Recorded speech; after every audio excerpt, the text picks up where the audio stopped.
Yes. May the 4th be with you, my fellow Trekkies. Welcome to Super Gamecast. It is our podcast for video games and video game industry news. My name is Aaron Reynolds. I'm joined by Bronson Fiore and Duncan Crabtree. How y'all doing? I'm pretty good. What's up, y'all? Are you ready to, on this May the 4th, bring the Ring of Power to Mordor? Yeah. Are you ready to enjoy, explore? Yeah. No? And see, every time someone talks about Lord of the Rings and Star Wars at the same time, I just think of the Clerks 2-bit. Sure.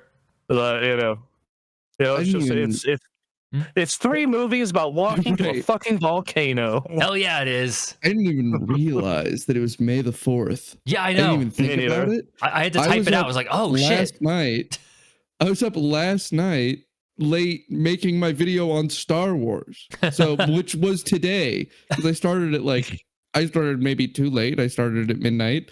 But I guess it was a magical force making me do it because it became May the 4th. And I got to make that Star Wars video. Yeah.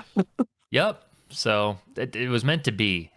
But we're not talking Star Wars today, to be honest with you. There's been a disturbance in the Force. I can't even. Fuck Star Wars. Good God. I don't want to get into that conversation. This is a contentious audience to get into that conversation with, but let's get into this first bit of news here.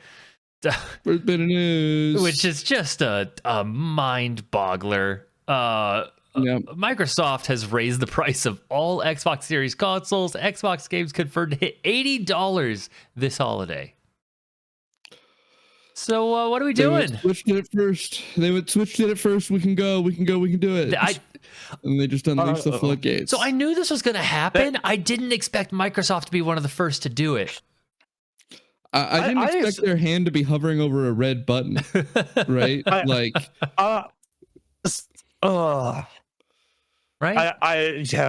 There's this.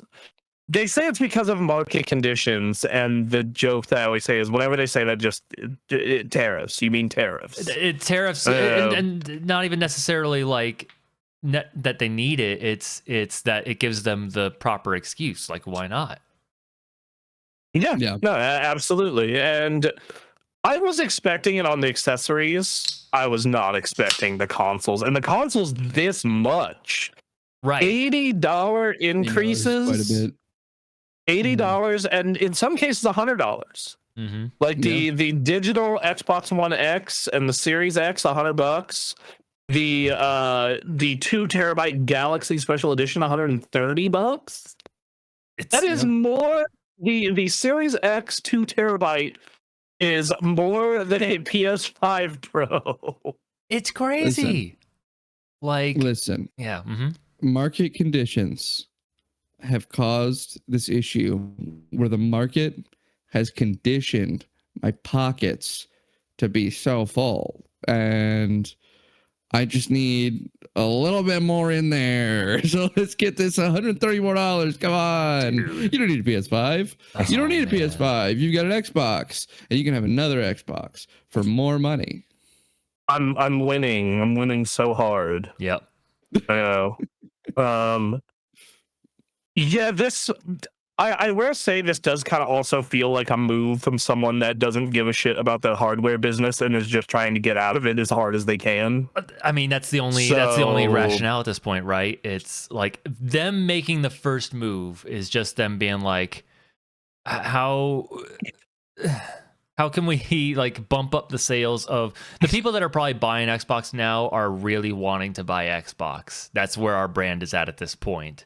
Is we've messed this up so much that the people who are buying Xbox, we're just going to do it anyway. Might as well. Tariffs, Right. And like, it's true because like the people who are still there is just like, there are people who only play Xbox. Their entire ecosystem is on Xbox. Their friends are on Xbox. So they're just stuck. So I guess just fuck them, I guess. Yeah, like I don't have a reason to play on PS5. I don't have anybody on PS5 from the people I usually play console games with. I'm PC or I'm Xbox. Yeah. But and this goes back to what they've been doing the whole time, which is, yo, dog, you should get on Game Pass. Like, this is like a weirdly yet another thing, another like strategic move of like, you'd be saving a lot of money if you just went to Game Pass wherever Game Pass is at. Well, and the games are going to $80 this holiday season. Mm-hmm. In my opinion, that reads as Call of Duty is going to be $80. Yep. Oh God, at least. So yeah, like this is pushing more people into Game Pass. It feels like. I don't want to speak evil into the world, but I am saying in a world where we have more dynamic pricing, if I had to pick a franchise that would likely go to $90 if GTA is $100, Call of Duty would be on that short list. Yeah, I feel like Call of Duty will try and match whatever GTA goes for. I would not be surprised, to be honest. Yeah, I couldn't do it. I agree, but I would. Yeah. I also am of the belief of GTA will be $100 next year. Yep. I am GTA $1,000. Take it or leave it. $1,000. I think the real tragedy from this announcement is that the best controller on the market, the Elite Series 2, is more expensive. The Elite Series is such an incredible controller. It's so good. There's one primary issue I have with them, and it's that their bumpers degrade. Their bumpers degrade. Oh. And everything else works perfectly fine except their bumpers. And I am not replacing this fucking thing again for $200. That's not happening. It's already insanely expensive, it feels like. I am, oh my God, I'm kicking myself for not I need an Xbox controller right now. I'm actually like one short for what I normally like to have. So it's just like, this is annoying because, oh, well, that sucks. I should have, the past 5 months I've needed one of those. I probably should have bought one. I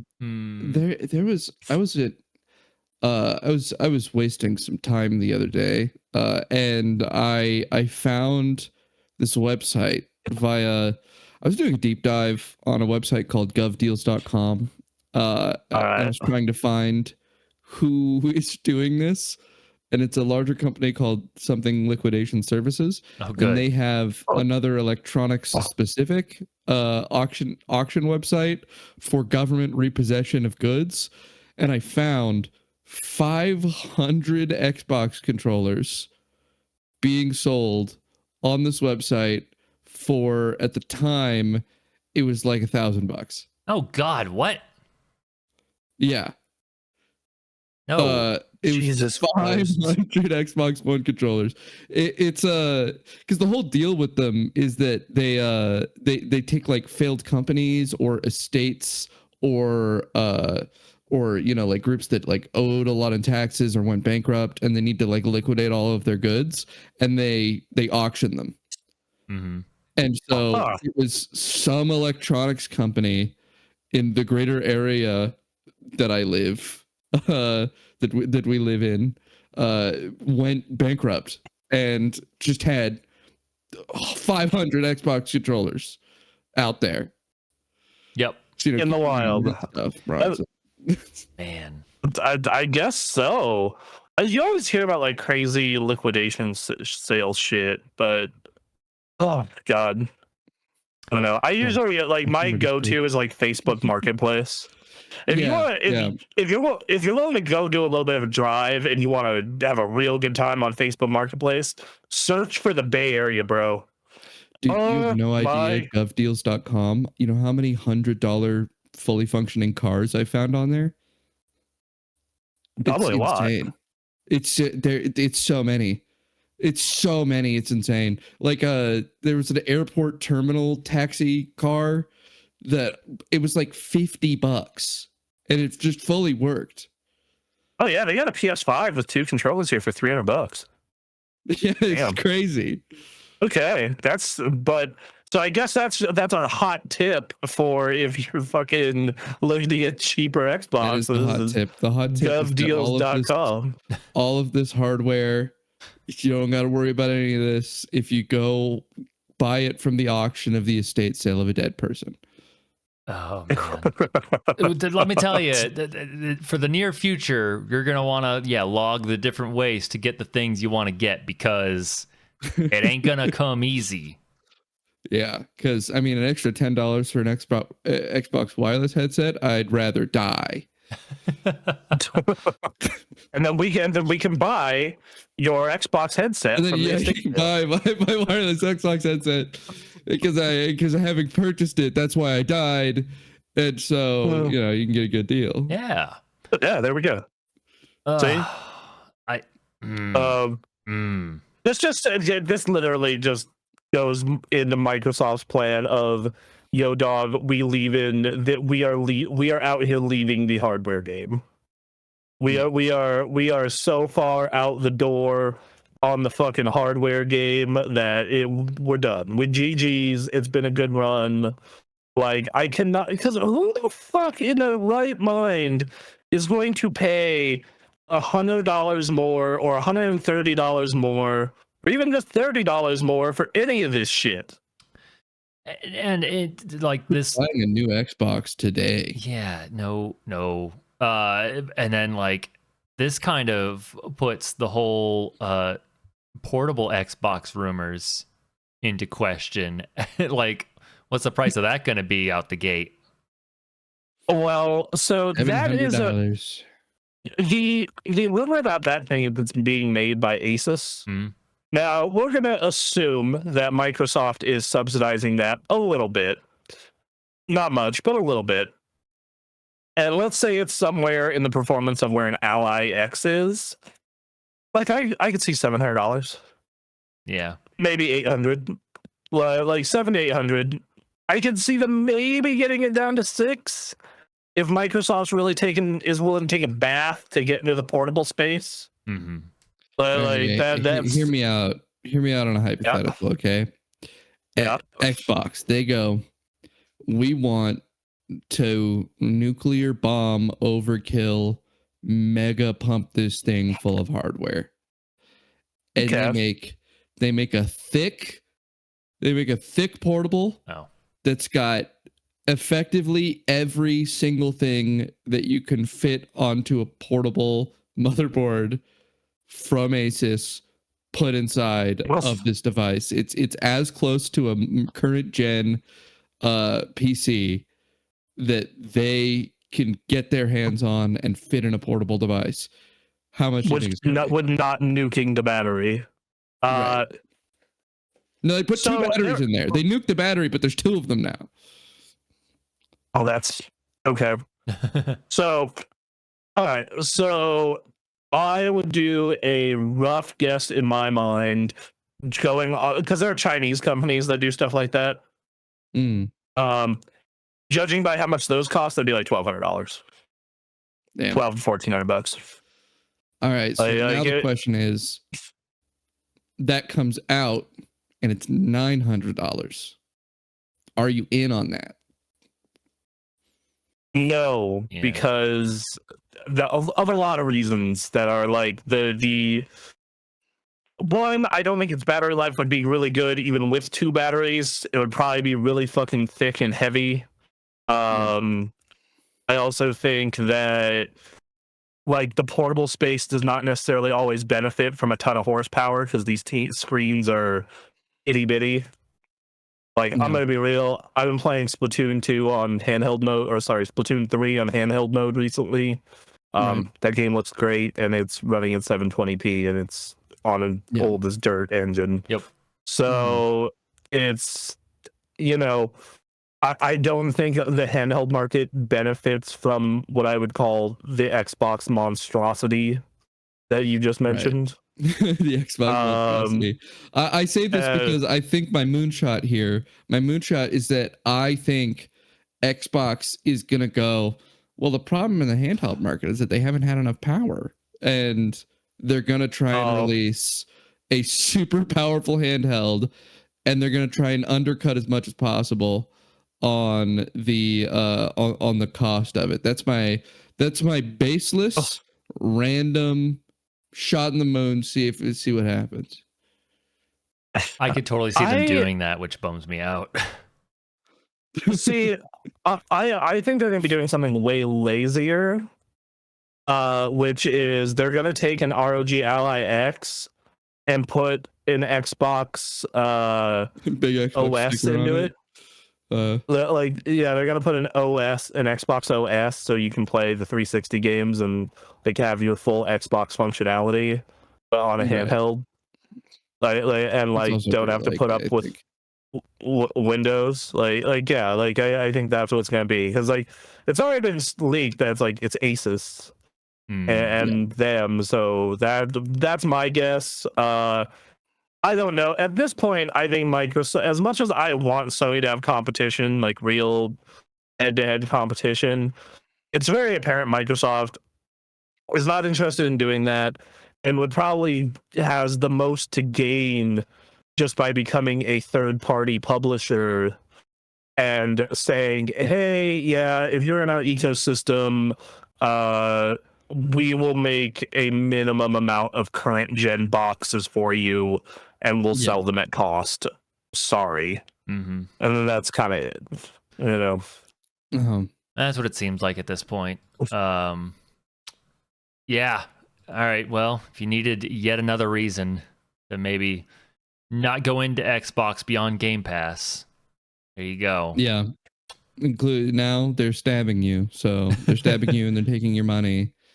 So I guess that might dissuade you a little bit. Well, at least with Phil Spencer stabbing you, it's like sweet nothings in your ear as you're getting stabbed.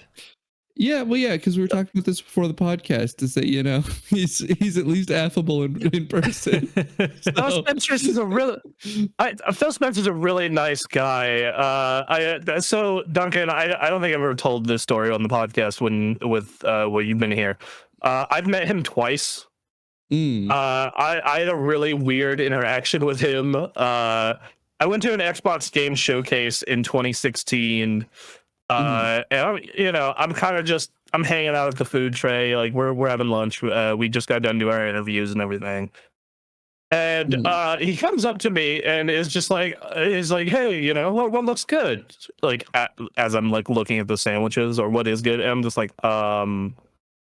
like, oh, hi, like I really like this thing. And it was like, oh, hi, I'm Phil. I'm like, yeah, bro, we just saw you. Like, I'm just internally thinking to myself, yeah, we just saw you talk for like an hour, my guy. I know who you are. Yeah, man, anyone here probably knows you. Yeah, like everybody in this world knows who you are. And then, I chat. I'm like, oh, I'm from this outlet, like da da da da da. And then he's like, oh, right on. Where are y'all from? I say, it's like, oh, Nevada. And he like briefly brings up the politics of the time in Nevada. And then I'm just like, I like you, Phil. Can we not have this conversation? Yeah, and I was like, yeah, he sure did. Yeah, they sure did. All right. Anyway, I'm gonna go talk to my camera guy, and go back to doing what we're doing. That sounds nice. Yeah, and then the other interaction I had with him was at E3 2015, where I was getting ready to like check out Halo 5 and just had a brief conversation about the party we were at. Yep. I was like, yeah, it's all good. Yeah. He's a nice guy. He genuinely is a nice guy in person, if not a little fucking awkward.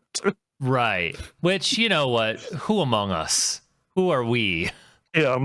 Right. But I don't know. Well, let's see what's going on with the Xbox. They seem to be liking the direction they're going with all this. Let me tell you, let's talk about someone else that's going in a direction I'm really not happy about. Fucking Respawn has lost hundreds of jobs lost to EA, and then Respawn lost 2 game projects. Up to 400 workers and 2 game projects, and broke my heart here. Yeah, because yet again, Titanfall 3. Just we're never going to get Titanfall 3. I've just accepted it. It's just how it is. If we ever get Titanfall, it's going to be like a reboot. It's not going to be 3. To be fair, I am less disturbed by the cancellation of this Titanfall as I would have been of many of the other Titanfalls, because it was Titanfall 3 asterisk extraction shooter. That's true. Yes. Which in that context, you're like, y'all are just searching for the next big thing, huh?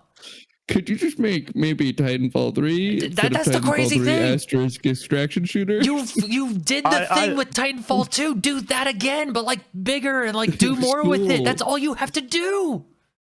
You don't have to. This is not a dead property that you just need to move to the latest trending genre. You figured it out, man. Okay, so yeah, I figured out how we could get a new Titanfall. Okay. I figured it out. All right.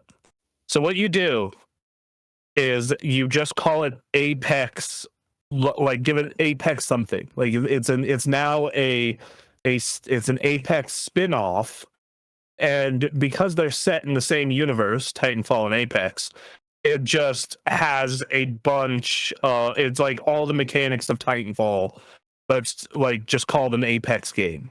And then when you go to sell it to the suits, you're like, yeah, we're making a new Apex game with a Call of Duty style multiplayer and a single player campaign. Did they say that like it was going to be called Titanfall something something? No, it was a canceled Titanfall project. So it was called, but that's the thing is like, there's no guarantee they weren't thinking of doing that with this. Like, yeah, they could have said, guys, it's going to be called Apex Titans. Yes, exactly. And it's going to be an extraction shooter. Yeah. Yeah. No reason they couldn't do that. Yeah. So, very frustrating on the Titanfall front. Really frustrating to have hundreds of jobs lost at EA, who is doing well as far as I know. They just love. EA lost $6 billion this last quarter. Declined by 16% in January, losing $6 billion. After it made pre-earnings announcement that FC25 and Dragon Age both failed to meet expectations. Outlaws is Ubisoft, right? Sorry, what? Star Wars Outlaws is Ubisoft, right? Yeah, because that was like part Ubisoft, of that Assassin's Creed criticism. Yeah. So it was just So okay, so like because they have Apex Legends and Star Wars Jedi, like those franchises are doing good. Apex continuing to be the behemoth that it is. Make money. So that sounds like even if this Dragon Age was good, like the state of Dragon Age, it was not going to make up whatever they needed. Like that wasn't going to happen. I don't know what the hell their expectations were for that Dragon Age game. Right. Like it seems crazy to me that game that game got the budget it got delayed as many times as it did. It got, just all the stuff that went into that, and then it to come out like it did, like just I don't know. It just seems weird. 100 staff laid off at Respawn itself, and Respawn has been incredible. Like, it's just been making money. It's like they have Apex, and they just put out that Star Wars game that was a top 10 selling game of 2023, and I think even 2024. I don't understand. So it's you must grow every quarter, and if you do not grow, you die. That's the only thing. That's the only thing it can be, and that's like the thing that has turned the Super Game Cast into the show it is we have been we started this podcast very much from a now we have like experience as workers and as part of big and small businesses, and now we just keep seeing the same thing over and over again of like, this doesn't seem sustainable. We're gonna keep doing it, huh? Super layoff cast. God damn it, Duncan! You stole my joke. Yep. Gotta be quicker with it. Gotta be quicker with it. I just yeah. it doesn't matter how This good is- you do in this industry. You are to be I sacrificed. mean, yeah, it's following last year 700 layoffs also coming from EA. Right. Like they just love laying people off. They need to cut staff. It feels so good to cut staff. Yes. The fact that there is a gaminglayoffs.com Mm-hmm. that tracks when the last layoff was. It literally at the top of the page is it's been blank days since last layoffs. It's currently 5. Yeah. It's just It's nuts. I love it. it's wild that to save money they are going to kill like dozens and dozens and dozens of jobs at one of the best developers in the world. Like What's even crazier is that it's not to save money. It's to lose money because like they laid off 700 people last year and now you're worth 16% less than you were the year before. So I don't know. Maybe it's the lack of good projects coming out. I wonder what might help with making your projects better. Is it talented staff? It's crazy. It's the concept that cutting headcount is going to make things easier for you and create a better product is fucking insanity. Yeah. So if you're curious, from 2023 to now, we're up to over 25,000 layoffs. Dude. In the video game industry. Wild. Yep. Yeah. Yeah, this is not a smart move. I wish the best to those to both the Respawn developers that were laid off and the Respawn developers who are going to try and make this damn thing work. And those people just I just feel so bad. Yeah. Like that shit sucks. Yeah, it's a clear case here of they went, we don't want you to make anything but this Star Wars and this Apex Legends thing, so cut everybody involved with anything other than those. Like they hired recently a bunch of people from Firaxis to make XCOM Star Wars. We talked about that on the show a little bit ago. Yep. Yeah, man, like it. Jesus fucking Christ. It's like it's they are the Star Wars studio now, which I don't think and the Apex studio, and I don't think they want to become either of those things, but it is what it is. It's one thing to, get to be able to make a couple games in each, and they own the Apex and the Titanfall world. Well, own, but that's their world, so they can do a bunch of different things with it, and that's nice. But yeah, there's an Apex hero that just is a Titanfall pilot, right? Probably. I don't know. Yeah, absolutely. Yeah. So I know that. Yeah. I'm trying to remember your name. I want to say it's Lifeline. It was one. I see. One of them is related to a character from the main Titanfall games. Yeah. Okay. So, yeah. All right. And they forgot how to wall run. No. Yep. That's key. God damn it. Well, no, lore, the ones who can wall run are just the pilots. Yeah, well, none of these people are pilots. The people who wall run are the goddamn players. Let's go. Well, I was under the impression that there was a character you could play in Apex Legends who their lore background is that they are a Titanfall pilot. Oh, that I don't know. Right. And like they're a Titan pilot, but they're doing this instead right now. And good question, but my friend. They forgot to wall run. They went, I don't have the robot, so I can't run on walls. Steam player numbers, Titanfall 2. I just, someone's got to be keeping the faith out here.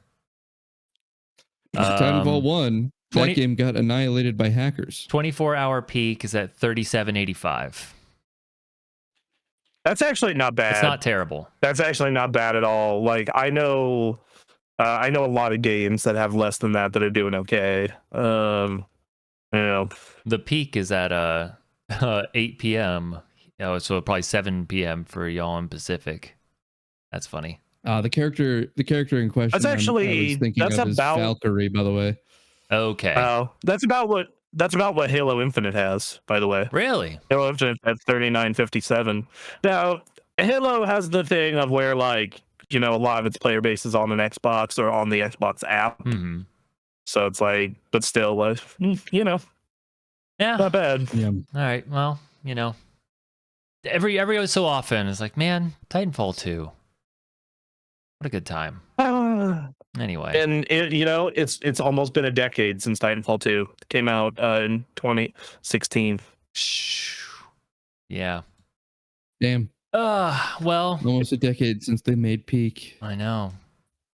Yep. Awful. I wish the best to the developers, both laid off and both dealing with picking up the pieces of this bad decision. Speaking of a company possibly making Peak, hopefully making Peak, we can hope. Story. We can hope, right? Yeah. It's not out yet. We don't know. It's not a bad bet. GTA 6 release date's been announced, and it's been delayed to 2026. Huh. I'm gonna be real. Game. As we got closer and closer to the middle of the year, I kind of saw this coming. The fact that we made it to like May without a trailer or without like anything, kind of gave me that vibe. That's what was happening. I mean, I'm gonna take a leap here, and I'm gonna immediately also talk about our second story, okay? Because like after this one, in that it's that Rockstar employees didn't believe the 2025 Grand Theft Auto 6 release date. According to Jason Schreier, nobody I've talked to at Rockstar has believed that fall 2025 was a real window for a very long time now. Too much work, not enough time, and what appears to be a real desire for management to avoid a brutal crunch. GTA 6 slipping into 2026 is inevitable for months, if not longer. Because obviously, these two things are just so deeply connected that I feel it's hard to talk about one without acknowledging the fact that, like, yeah, the team looked at fall 2025 and they said, "Are you kidding? Are you joking?" I'm happy for this. I also feel it's way too common in game dev, by the way. Mm-hmm. Yeah. But on the one hand, I'm happy. I'm actually like totally fine with this. On the other hand, I feel like it was not widespread information beyond like developers and people looking into that matter specifically themselves, because a lot of companies have been moving their games in such a way that like the only logic is like they're trying to get out of the way of GTA 6, and now it's like, oh, okay, well, I mean, yes, but also I think like maybe they were just waiting to announce, and they're like, okay, we can come out anytime this year, or we just need to find out when GTA is out.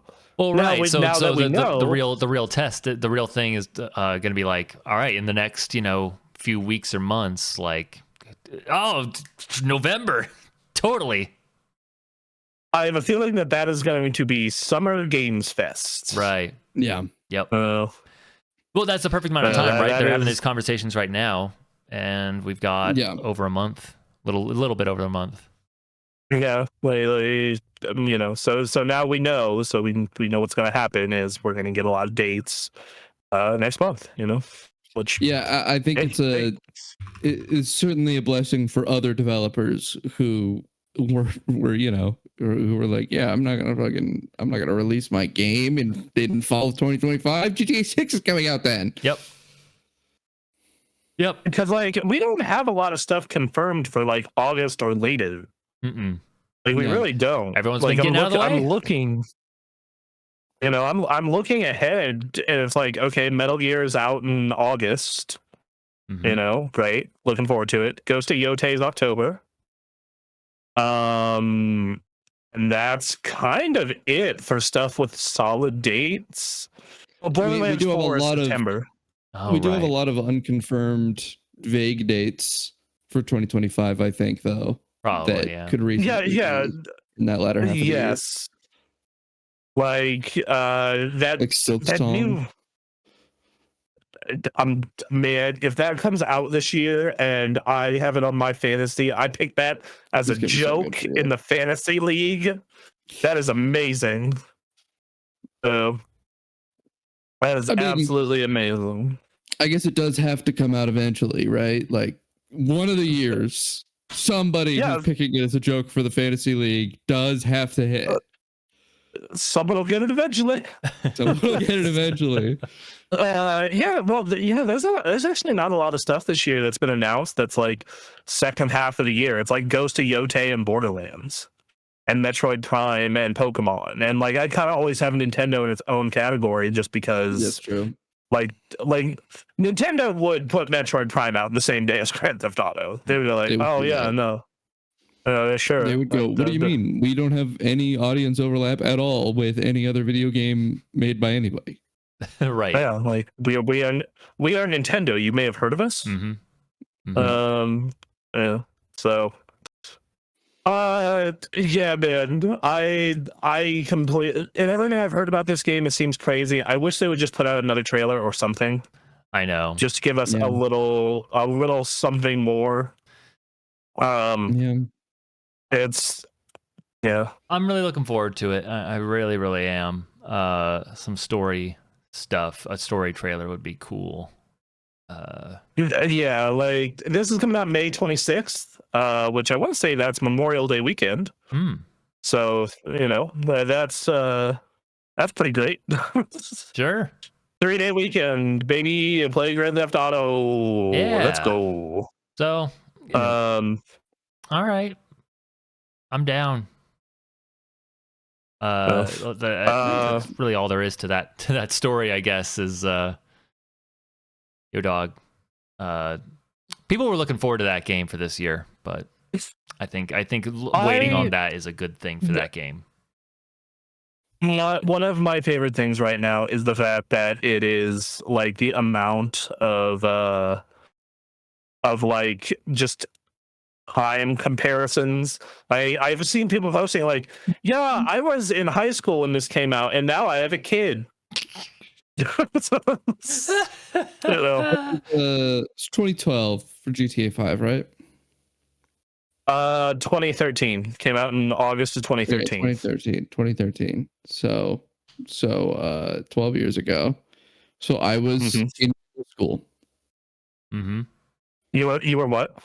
I was in middle school at the time. Yeah, let's see. What 2013. So I had just got done with college. Like I just wrapped up college, was working at AT&T. Yeah. So yeah, it was that was just after a lot of college stuff for us. I was just like, I had to peace out from Nevada, and that's when I started moving around to a bunch of different cities. Feels like ancient history. Yeah.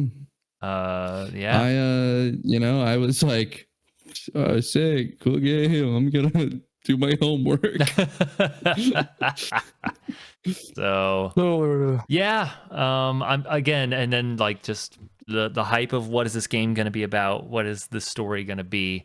How do you GTA in 2025 or 2026 now? Like I can't even imagine.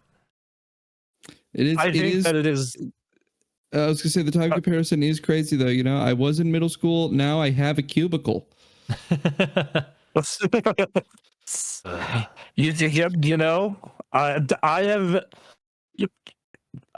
Oh, the amount of changes in my life. Like, I now have a CPAP machine and my back hurts. Oh God. Yep. Yeah. No, I'm a completely different person in a number of ways since that time. Just the things that have happened. I almost don't recognize that time. Yeah. All right. Well, GTA 6. GTA. I'm GTA. looking forward to it. The online and hopefully heists will be fantastic. I hope so. Fun fact. Well, it took. will they even be there? I don't know. I hope. We know nothing. We know that it's going to have a single player campaign like a GTA and Red Dead. Mm-hmm. I'd say heists aren't like a GTA staple. No, they're a GTA 5 staple. Yes. Hey, 3 and 4 and San Andreas didn't have heists at all. No. But I'm assuming that they will do some sort of heist or heist equivalent because it was sick as shit. But there's no guarantee. Yeah. So, fun fact: it has taken longer to make GTA 6 than the world's tallest building. Yeah. Incredible. I mean, you want to talk about like pieces of media awesome. and how much it costs to make it. This is the most expensive thing.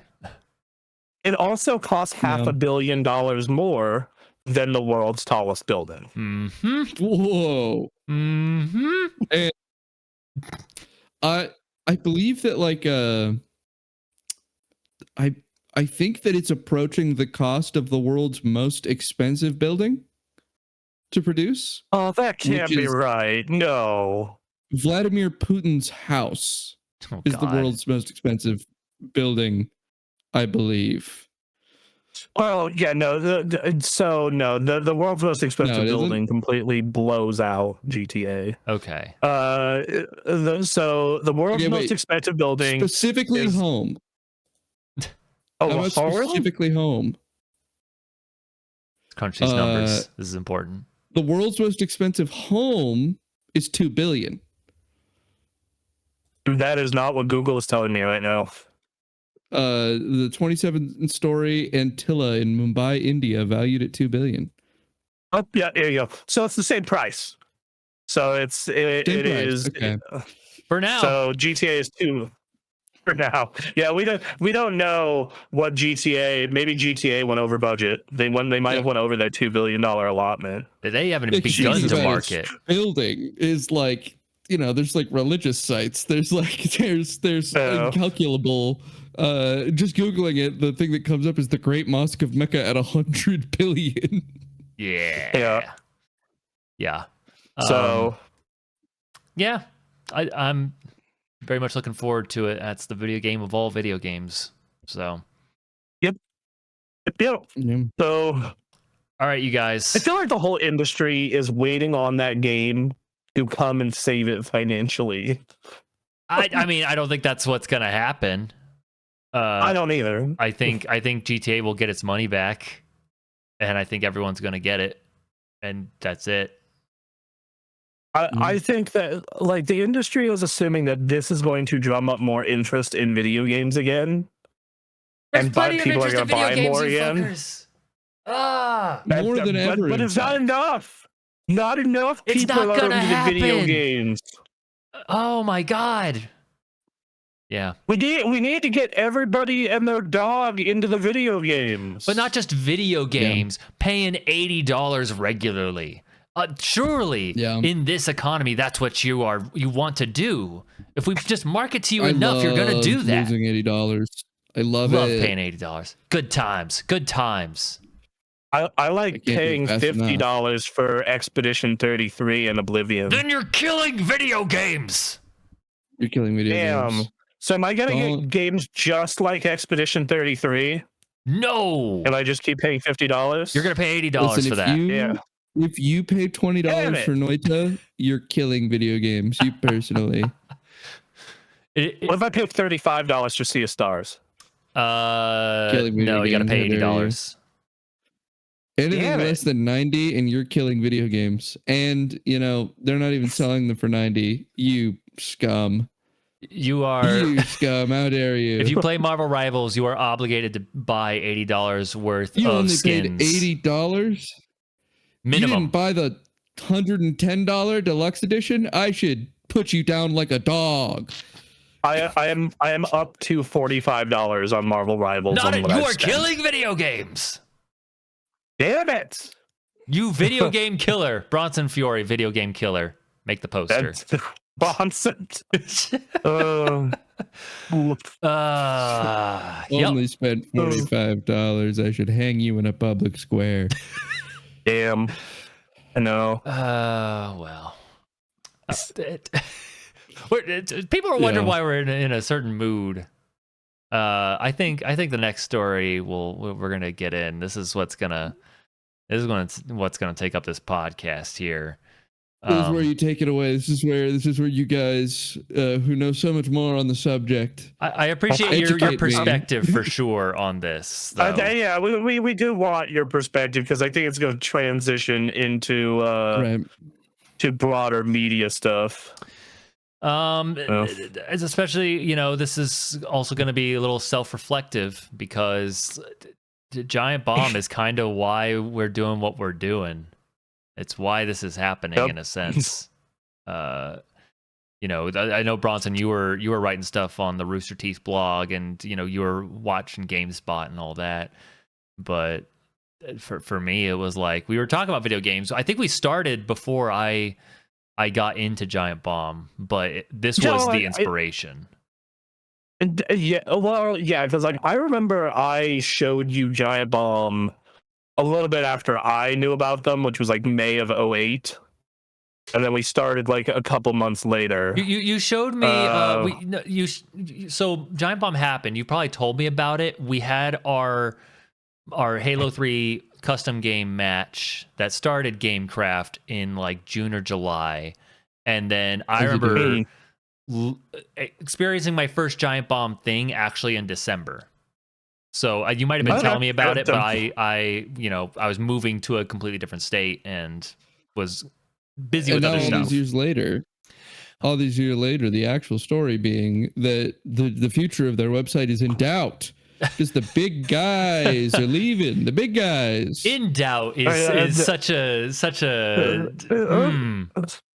that this site has experienced a number of deaths, and this one's like, we're just waiting for them to write it down.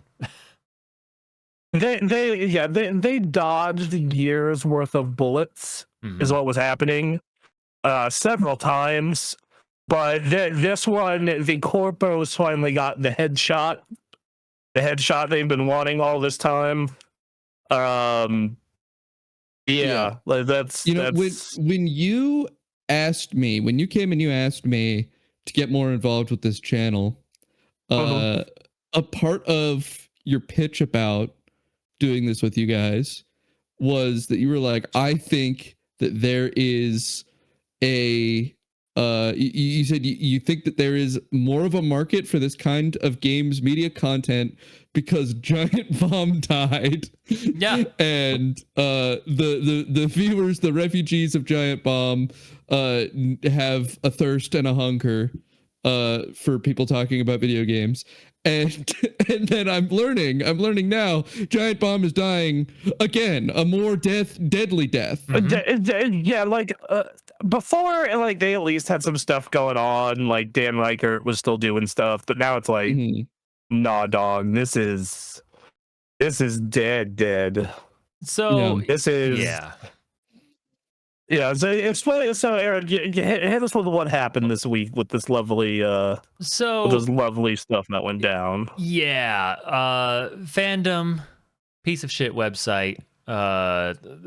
They've ruined wikis. Wiki, game wiki people, and I guess just wiki in general. They do like nerd wiki stuff. But they suck, and so they took ownership of Giant Bomb. Do they own GameSpot too? Was that a both deal? Yep, they own GameSpot, and I think they even own Comic Line. Oh wow, okay. Yeah, they own Metacritic too. Oh fuck, they own Metacritic. Fuck me. Yeah. Well. God. So they were doing their thing at Giant Bomb, which we haven't been paying attention to really for a while, but it's been like Dan Reichert and Jeff Grubb and all those people. They've been covering video games, but they're also just making fun content for people to enjoy.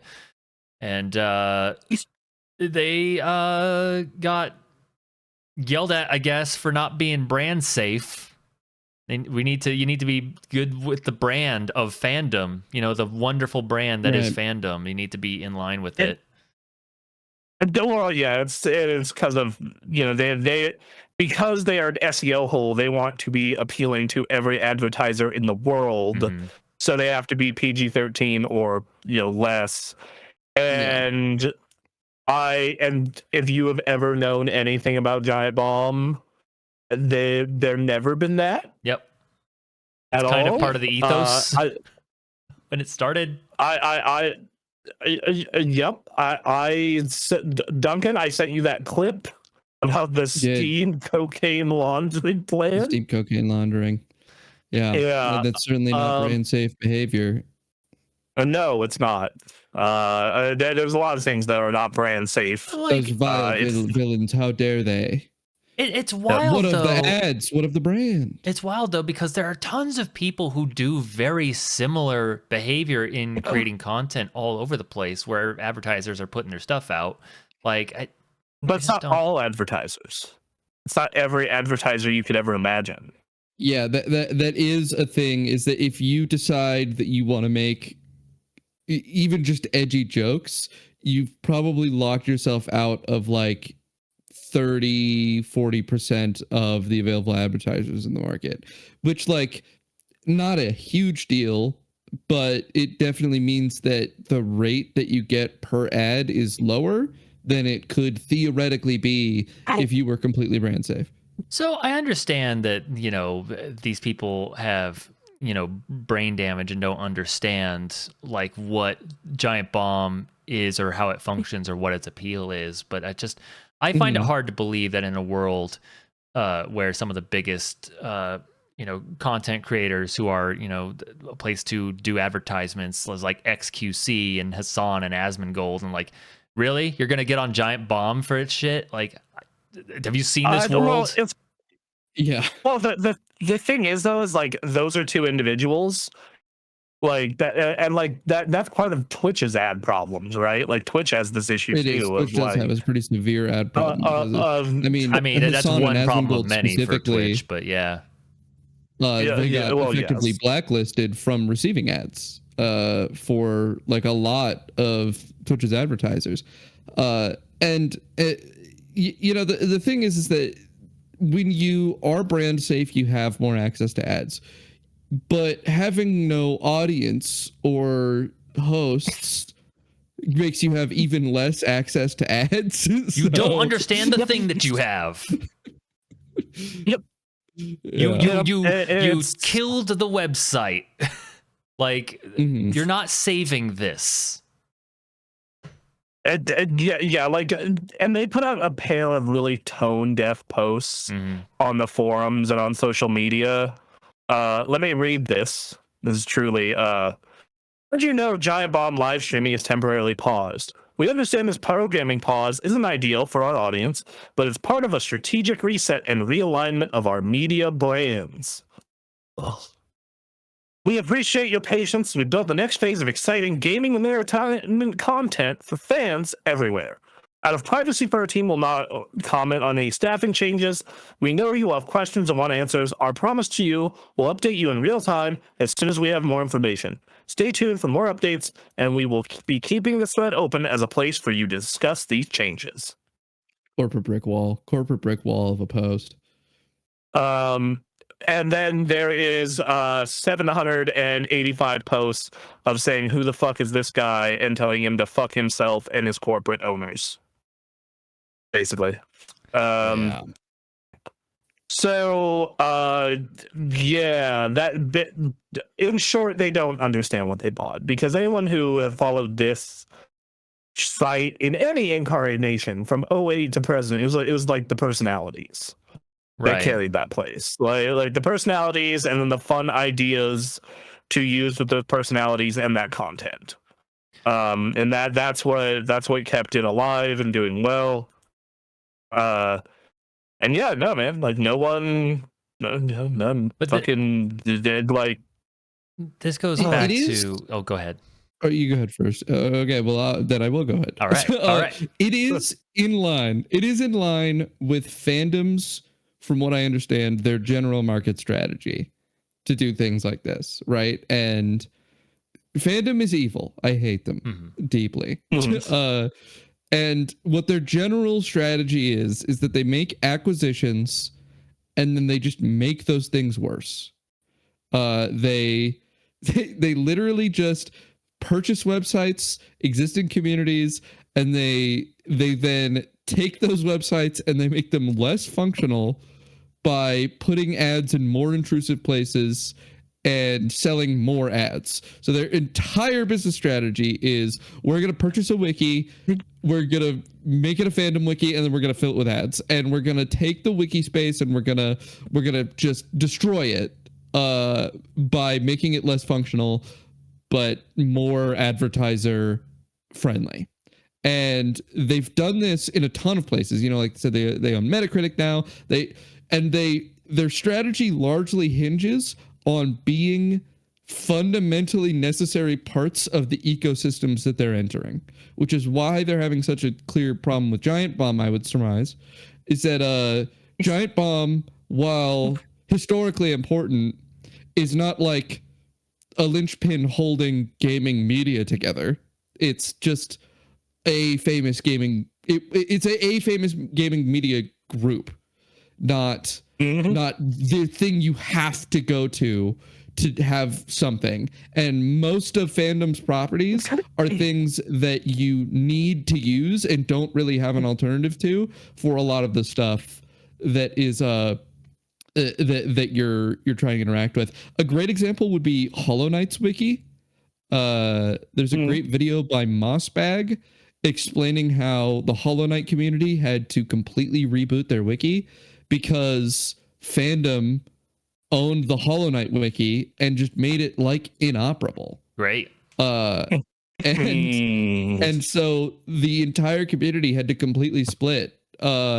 There's still major games that have issues with this. It's difficult to get the correct Minecraft wiki because fandom has a wiki they refuse to shut down that is a worse wiki for Minecraft that comes up in all of the search results when you search for Minecraft information. So there's 2 Minecraft wikis. Yeah. So I'm going to get you a browser add-on that during all of this nonsense, during all of this, Jeff Gerstmann posted a thing being like, hey, here's a thing that blocks fandom wikis. Is basically the long and short of it. That's what it does. That's how it functions. I'll absolutely use that. Yeah. Well, let me get that for you. That would be great. I tried to pull it up a bit ago. Last time I checked it, it didn't work for me, so I need to make sure. I need to go through and figure out what it is to make it an indie wiki, buddy. It should be. Is that the one that you're even for me not knowing a lot about Giant Bomb, I'd say that this is a surprising thing to me to hear that fandom has nuclear bombed another property. Yeah, it's just like knowing if they nuclear, like, yes, I don't think they understand what they bought or anything about it. Like GameSpot totally is in their line of thinking. Like GameSpot is already just in SEO hellscape. You know, like I don't even know. Like I honestly don't know how that place stays together, or why anyone would use the forums there anymore. But it is what it is. Buddy. Yep. That's it. So be on the lookout. There you go. If you wanna support not supporting fandom and what they're doing. I may well add that part of the issue though is that some of the fandom wikis you do need to use. Some communities don't have a not fandom wiki. Right. And so you're like, well, I guess I gotta use it. Yeah, the beauty is, you can thankfully just like turn it on and off when you need to, if you really need to. But, yeah. Another community with the same problem, Terraria. Terraria has a fantastic wiki and a fandom wiki. And when you search stuff up, sometimes you get the fandom wiki. Yep. So yeah, like I think that you look at like all the people that came out of Giant Bomb. You look at all I kind of had a feeling that after Jason, Jess, and Jeff all got fired in very quick succession by fandom, that this was on the way.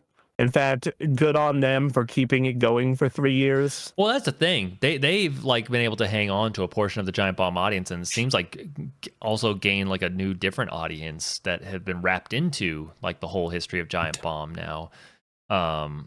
Like I was like, good for them. They figured out their things. They had like a Blight Club, which I don't know much about, but it seems like they got their own show that's like people like, and it's awesome. And Dan's been leading the charge on that. I think Jeff Grubb is great. I think they've had strong personalities there for a while. It just wasn't the group that I had my parasocial relationship with, you know. So That's what it is, you know. Well, you know, it's you tune in for your weekly feeling like you have friends to talk about video games with. You got to understand, for me specifically, I moved across the country around the time we had just a few months after we started Gamecraft, and then I was introduced to Giant Bomb, and then I was there for 2 years in this area that I didn't gel with at all. I'm very much a West Coast person, I learned at this point. Was struggling to make friends with anyone, did not care about school or anything. I just did what I had to do, and then came back home and played video games. And Giant Bomb was this fantastic place of these 4 guys who just worked very well together, who had this very specific attitude, not just about like video games, but like, you know, running a video game website within the video game media space that I really responded to. It was a really cool organic energy to witness in the moment. I had friends here locally, but none of them besides Aaron were nearly as much into video games. And then he moved. You know, so so it was a very similar situation. And then I think on top of that, it was like, it's just no one else was doing anything like it. I think that the only thing that came close, and they were shackled behind a lot of what IGN was doing, was like the earliest stages of Podcast Beyond, with the guys that would go on to become kind of funny. And then Rooster Teeth. And then Rooster Teeth ended up just being wrong a lot of the time about a lot of shit. So I just drifted. I like, as much as I loved Red versus Blue, I drifted away from everything else they were doing. Even Red versus Blue got really bad. Yes, but like at this time they weren't. They were still really good. It's just like you would listen to their gaming podcast and like, that's not right. That's a shitty take. That's dumb. You know, and then all like, the uh-ohs happened. Yes, so it just pushed me like all the way into Giant Bomb until the Super Best Friends cast. I started listening to that in like 2016. So like, and then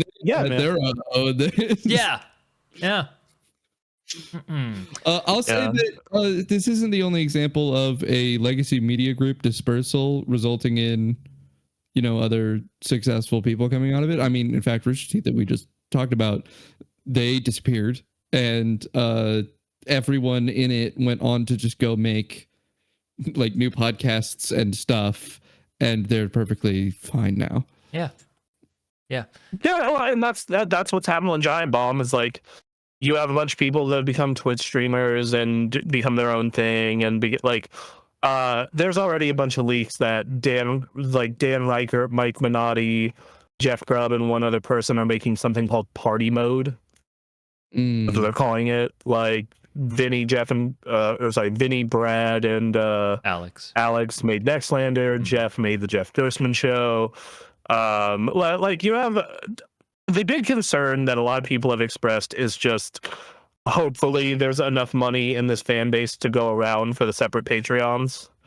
And I do think that's a concern, because, like, you know, the games media podcast or product is not exactly on people's priority list as a whole. And realistically, most people will subscribe to one or two. That's kind of the. How much of this do you think is them maybe not vibing together in the modern day like they used to? And just wanting to be on separate media things and not necessarily working with the same cast as before? Because that's what happened with Super Best Friends, right? Is that they split apart because they were like, listen, we don't all want to work with each other anymore. So we have to be careful. We're gonna do our own thing. We have to be careful because there's been a history in Giant Bomb discussion of assuming that people don't like each other, and then they're like, "What the fuck are you people talking about? Like everything's fine." Did you know Ryan hates Brad? Ryan hates Brad. Ryan Terrible. hates Brad. Oh, Brad's gonna leave. Okay. So that's a years long running joke at Giant Bomb. People just assuming people hate each other and then talking about it in the comments, and then they look at the comments like, you people are nuts. What do you on the one hand, like when Jeff left, I was like, I'm going to not speculate, but I feel like something really weird happened between these groups. And with the stories that have been coming out with this new story, it sounds like it's just like, oh, it's corporate being corporate again. That's basically it. Maybe there's other stuff, maybe there's not, but I'm not gonna, assume. The weirdest one is, Jeff and Nextlander. Yes. The rest of these I get. Like I get why like Patrick would rather go work on Remap with the people on Waypoint Radio. Yeah, that makes sense. I understand. I understand why Austin Walker is off doing his tabletop thing. Makes sense. It's just entirely different. Yep. Like the weird one is those original four. So okay, so here's my thought with this is that you look at what Nextlander is doing, because okay, so you think about the history of Giant Bomb. You think about in the early years, they were trying to do their own take on the video game news website. They were being their silly selves, irreverent selves, but they were also, here's a video review. I'm going to stand and do the video review, and I'm going to put out this written review. And then, they brought Patrick in, and he's breaking news stories about the Infinity Ward stuff, and like he's doing like actual news.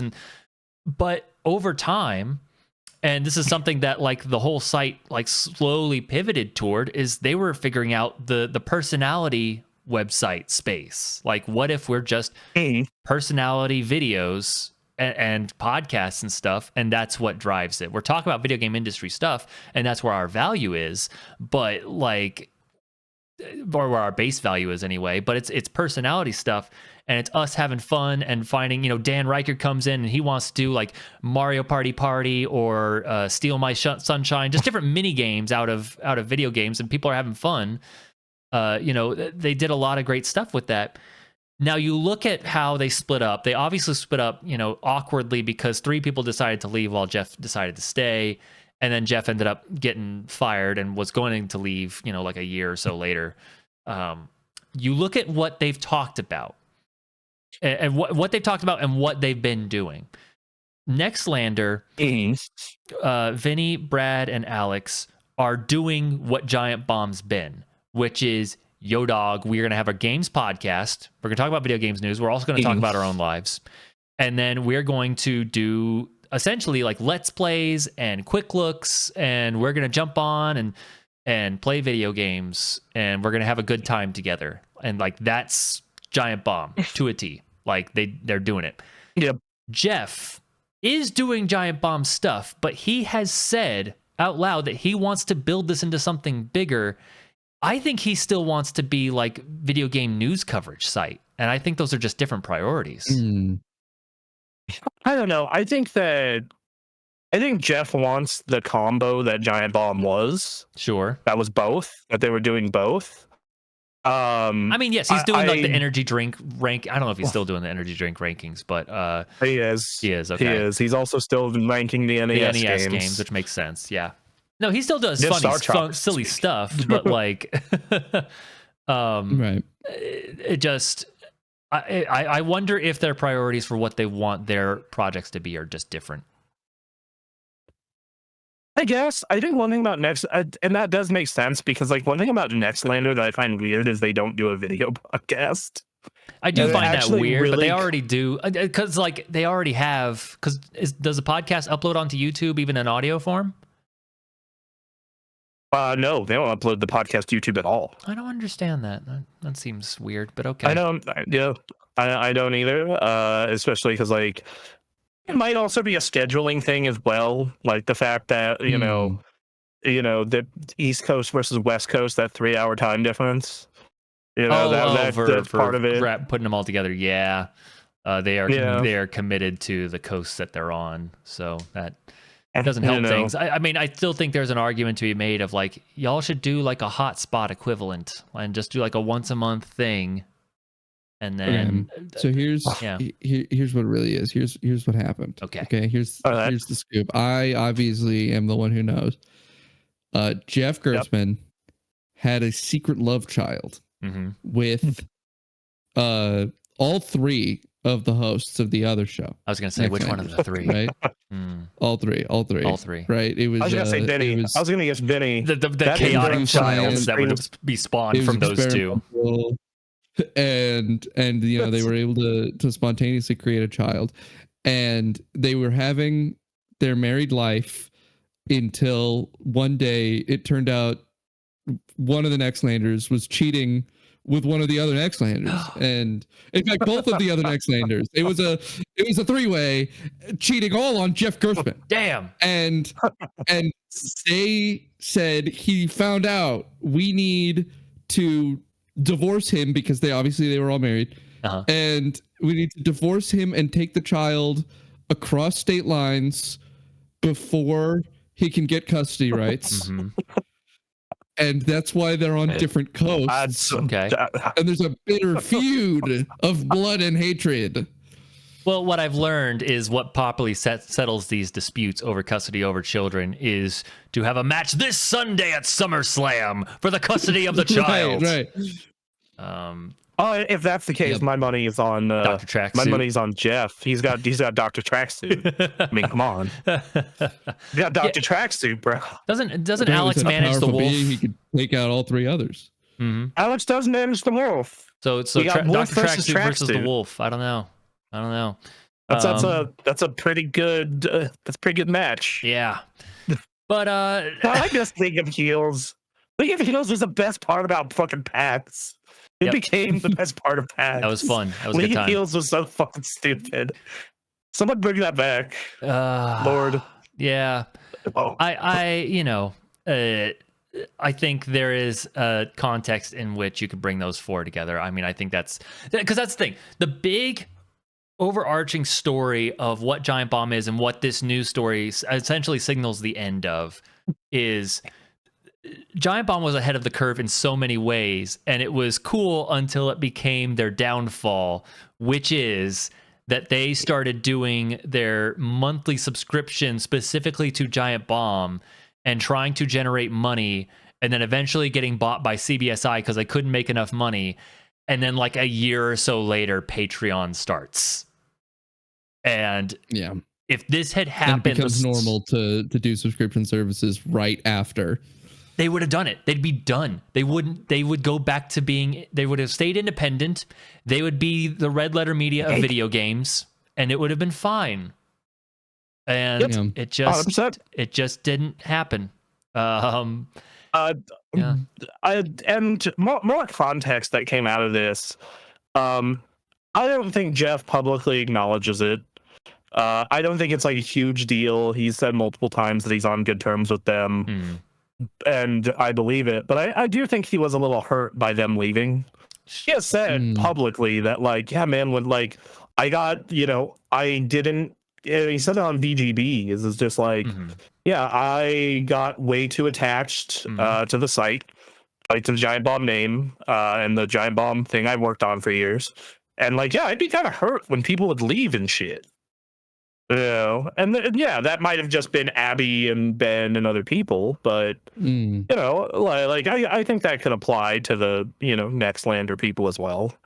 Maybe also, not as like we've heard numerous stories of how corporate has mistreated them, and at some point, I just absolutely. don't. I'm not saying that Jeff's feelings weren't valid on all this. I'm just saying like I don't know, man. When you step back, like that, this has nothing to do with Jeff and just has to do with like, God, these corporate owners do not understand what Giant Bomb is.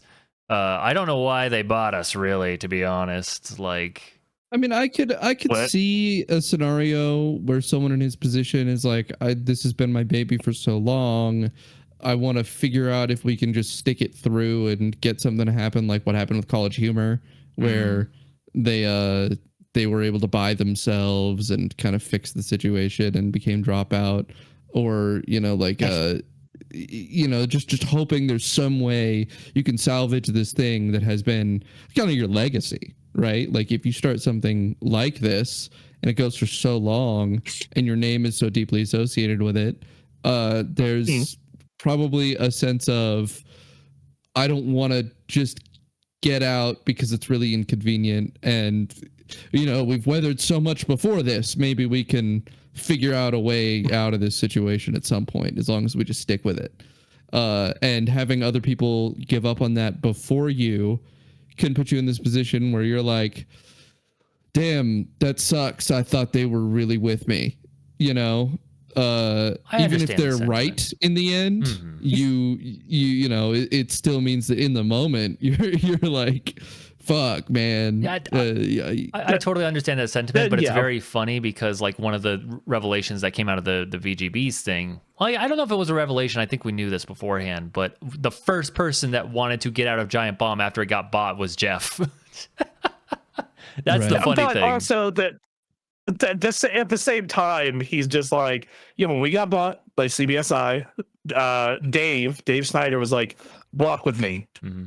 Hey, now that we have sold this is not you need to become less emotionally attached.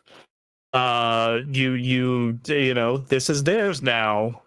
And this advice he did not heed, as he says. He himself says he didn't heed that advice, which is good advice. And like he even says, like, I'll think about like there are other founders who are better than I, who can be like, I'm glad that thing still exists and I'm glad it's still doing okay. That was not me. Mm-hmm. Right. And I get it. I completely share Jeff's mindset on this shit, where it's just like, if I was in that situation, I would have Jeff's exact sentiment of, I would leave the company and be like, good, I hope it fucking burns.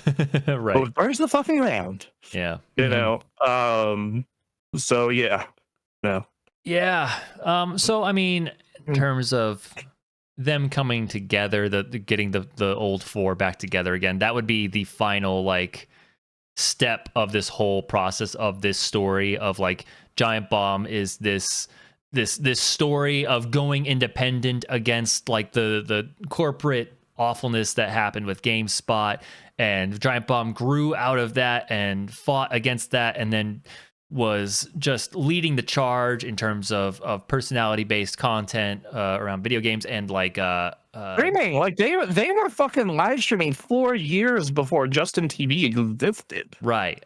And like that's fucking crazy. They were leading the charge on podcast advertisement as a source of revenue and could not get corporate to get the backing for it, which is insane when you think about podcasting now. Yeah. Yes. Well, you and I have gone through the revenue stuff here, where we're less like, oh, it sucks that edited content is going to be the thing that's going to grow us, because the thing that makes all the money is the podcast. Podcasts make way more money. Yup, they do. Yeah, and so and they were on the ahead of the curve on that, and they were ahead of the curve on the monthly subscription to support your creators. Like they were doing all of this, and they saw it coming, and no one who ended up being in control of the website wanted to listen, and just flushed thousands and thousands and thousands of dollars down the drain. And they're doing it again. So I mean, the what Giant Bomb is now is not going to make you thousands upon thousands upon thousands of dollars. But people do listen to the Bombcast, and there's advertisements there. Right. So there's money. The Bombcast is a top 10 video game podcast. Still, still, yeah, fucking still. man. Well, probably not anymore. But well, no, not anymore. But like this recent iteration of Giant Bomb, like that's still in the top 10, huh? that's still in the top 10. The Bombcast is a goddamn institution. And there's money to be made there. That's how you do your, like, if you're not trying to milk every goddamn penny, which will then burn your site to the ground, but they can't think past the next quarter, you know? Ooh, man. It's wild to me. By the way, due to all the drama this week, VGBs is the top gaming podcast this week. I bet. A thing I would point out too is that another group we of course mentioned earlier, Super Best Friends, breaking apart. Castle Super Beast, the sequel podcast to the Super Best Friend cast, is something that both of them still do, despite having completely separate careers now. Or it's specifically Wooly and Pat. They do it despite having completely separate careers now. They don't make videos together. They haven't for quite a long time, especially since Pat is now living on the other side of Canada. And they still do the podcast because it clearly is a huge part of their revenue. Like it's just like so much money comes from podcast advertising in comparison to Twitch streaming or YouTube videos that, like, both of them are like, we'll just do the podcast still, no matter what. Like Matt left that money on the table, and that's fine. But you look, the reason Hard and Funny is in business still is because they have 4 different varied podcasts that all run about 2 to 3 ads each. Yeah. I will also say Matt is getting a little bit of his money with Triple KO with Maximilian Dude and Justin Wong. So there's a little bit of that podcast. I forgot that they. The entire diaspora of Rooster Teeth, for example, all went out and made podcasts. That's what every single one of them did, is they got together and they said, all right, we had this podcast and we're going to make another podcast, and we had this podcast and we're going to make another podcast. And there's like 5 podcasts that were born out of the death of Rooster Teeth. That's such a crazy downfall too, because there are figures that have been out of Rooster Teeth longer than they were in Rooster Teeth that are still deeply, like Ray Narvaez Jr., who still is deeply associated with Rooster Teeth, despite having been a streamer for 7 years, and he only worked there for 2. Man. Well, I pulled up the top gaming podcast on Apple Podcasts right now. This week, the entire structure of this has been kind of annihilated by 2 things. One is the Switch stuff right now, right, and then the other is the Giant Bomb thing. Giant Bomb is down to 15, and then it's a mix of Jeff Grubb has 2 and Mike Venati have 2 podcasts on here at number 2 and number 8. IGN is number 4 and number 7, and then Kind of Funny is 3 and 6, and then I don't know who the hell Side Story is. I have no idea who this they're new too. Oh yeah, and then they got the Goons podcast. The Goons. We are Goons. Title alone, it must be successful. Yeah, exactly. You know. But yeah, so it's they were an institution, and just to kill that for what feels like no goddamn apparent reason. Well, just gross. This goes back to what we were talking about, which is this kind of business does not make exponential, growth. No, it's a profitable business, but that simply is not enough for these companies that are buying this up. And so it is this struggle of the way to support these efforts to cover video games is to just directly support them, which means we need to we as people who support these sites need to divert our money to try and keep everything alive.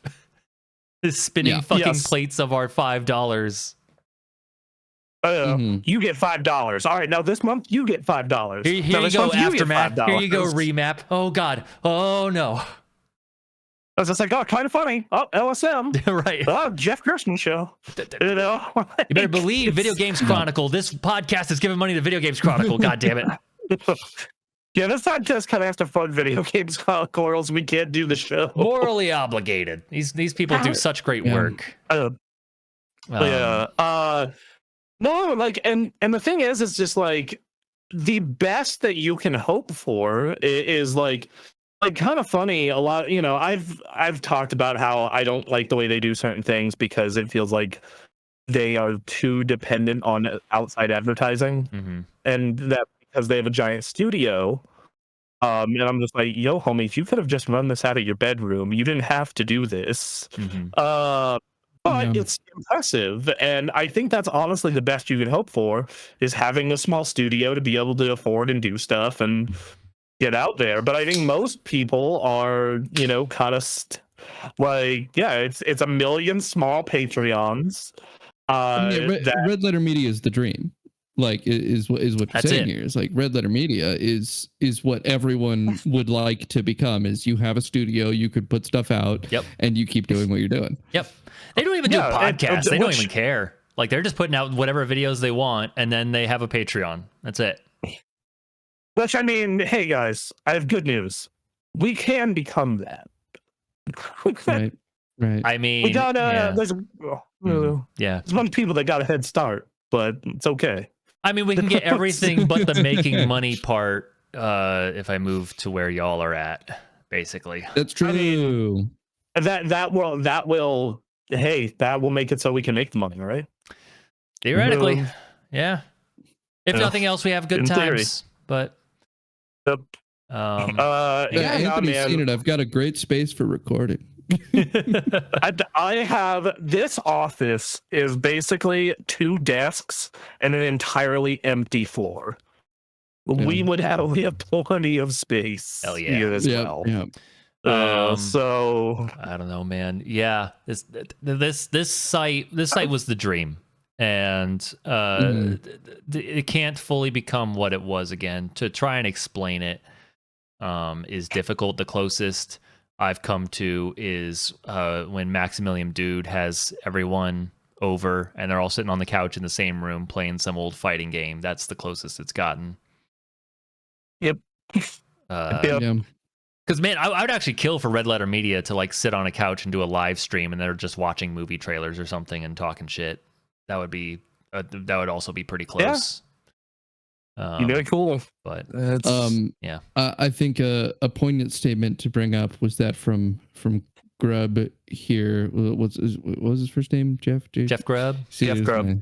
Jeff Grubb. Okay, Grubb Grubbs. He said, "Well, that was a dream come true. Knew it wouldn't last though. Out of a job at the moment, but I'll always be doing patreon.com/gamemess." Yep.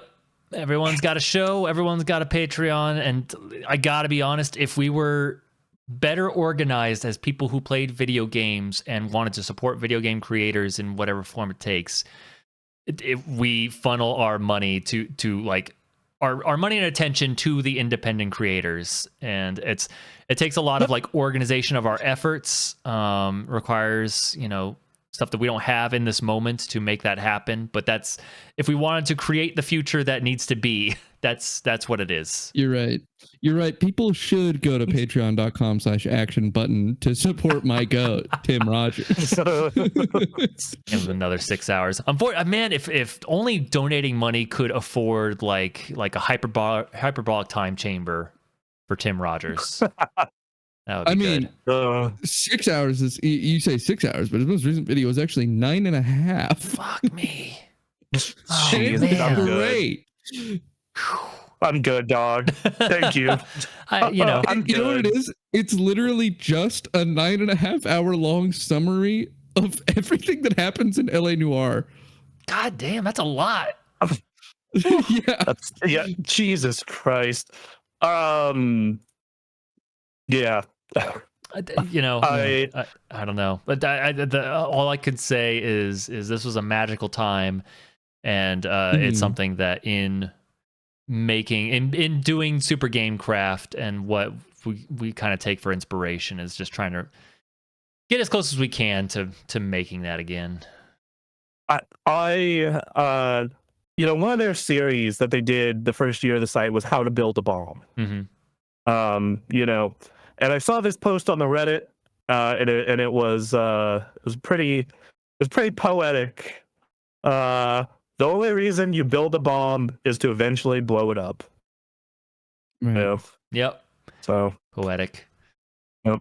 Yeah. Well, bomb. as you both predicted before the podcast, this was in fact a giant section of our coverage today. Yep. And it pairs well with our next story.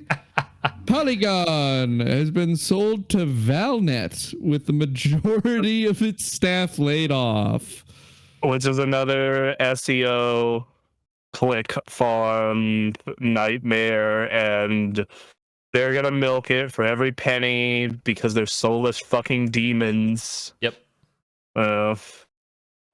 Yes, which pairs well with what we were saying. It's just like I don't know how we're gonna spread all our money and attention to all these creators, but this is just gonna keep happening. This space exists solely to farm SEO, to get as many eyes to look at something, trick them into looking at something to get ad revenue, and just useless information as far as trying to get information and commentary on video games and video game industry news. And Polygon really Polygon's reviews were like kind of hit or miss because like a lot of reasons, but their news coverage was genuinely great. It's unfortunate. And you think about all the great people who were there, right? Like, and it feels like that this like way of doing games coverage is officially dead. It feels like is IGN gonna hire everyone? No, they just had layoffs. Yep. And it's like you can't go to any of these websites without an ad blocker because you're gonna it's definitely a pain. It's definitely a pain to navigate games media a lot of the time. And I mean, Polygon, from what I understand, I've never been a huge reader of them, but I have heard that they have been not great for a while. I mean, when we started this latest push for Super Gamecraft, I had been taking a break, and I forget, we were passing around ideas for SGK Daily, and then I decided I'm going to look around what video game news is like now, and like, first of all, it was dire, generally, like just dire, like what we are seeing with what's happening to Giant Bomb and Polygon is happening with a number of other sites. And Polygon was fine. It wasn't amazing. Like IGN was the top one in terms of being a video game news site. But Polygon was far from the worst of what was going on out there. Like Kotaku, I was actually struggling to find a proper news story, and it was all these articles of like, here's what's for Godzilla skin in Fortnite. Here's how, and it's like, so the biggest influence right now, I'd say, in games media is the Internet Explorer default page. Unironically, it's like a wild amount of the traffic driven to games media for like traditional news stuff is that auto-generated page in Internet Explorer. And I think companies like Polygon and Kotaku have been shifting a lot of their content such to cater to the thing people will click on when browsing that at work, which is why you get the how to get Fortnite Godzilla skin articles. Because people will click on that because they're like, oh, Fortnite has a Godzilla skin, how do I get it? 25 best 25 best roguelites you can play. And there we go. I mean, Polygon's obviously put out some great stuff before. I mean, Brian David Gilbert was with Polygon, and he made all those great videos. It's like they've done interesting stuff. They've been interesting before. But But I mean, I don't have a lot of confidence, especially now, that Polygon going forward is going to be a great media outlet, given that they're dead. They fired the majority of their staff. Yeah, this is going to be an SEO shell. This is the new meta for these companies. Like, we are in the end game of it is IGN and it is IGN and VGC. Those are the last two of these kind of websites floating around. GG's. It's not that there aren't other gaming websites. These are the ones with resources to go to E3 and have an editorial team that is not just a bunch of random dudes and have standards and shit like that. And yeah, so I think these are the last two left. And then you get people like Washington Post, it's a publication, firing all their games coverage people, and then realizing, oh crap, we don't have anyone to do games coverage, and then just like it's just this horrid mess that is ongoing. Just traditional media not understanding, hey, maybe you should have dedicated people to cover the most profitable media format. How about that? Well, and this has always been a problem in games media. It's like, and then they go, oh, we can just get like some 20-year-old who's willing to take, $19 an article and have him do it, right? Yep. Freelance. Yep. To be fair, you can do that, and they will. Mm-hmm. I remember I saw in Blue Sky like Polygon's rates that they want to charge now, like for freelancers, and it's like literally $25 to write a 1,000-word guide, dude, or something like that. Crazy. Like that's like what?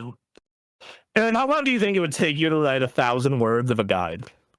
Well, so knowing how these articles tend to go, it'd be two paragraphs of actual guide, if that, and then 3 paragraphs before being like, this franchise did this and it was released in, and then another headline of like, what's this for? And then eventually you get to the guide of like how to, like 4 paragraphs down, write the actual guide itself, and then have a bunch of, because you just create an article that's just hitting all the SEO keywords, and then you have to work to replace them all, and then you have the 2 paragraphs of a guide. So if I was trying to get this $25, I would be scamming the fuck out of it and just being like, all right, here, I've got this template, I'm just gonna plug this all in.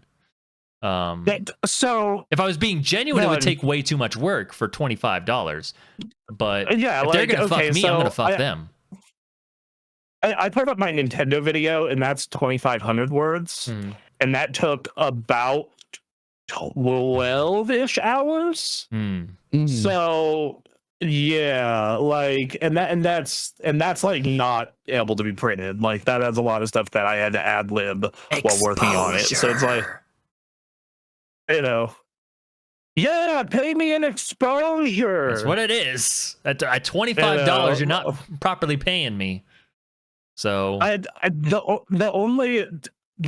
gonna be real. The only place right now where like exposure is kind of worth it, because you've seen a lot of people get jobs out of it and like turn it into their own Twitch careers, their own YouTube careers, is getting to be an on-camera person at IGN. You have to be an on-camera person. That's the only way. Like we were looking at when I was doing that check. I was looking at, or no, Bronson, you found this. I think it was GameSpot.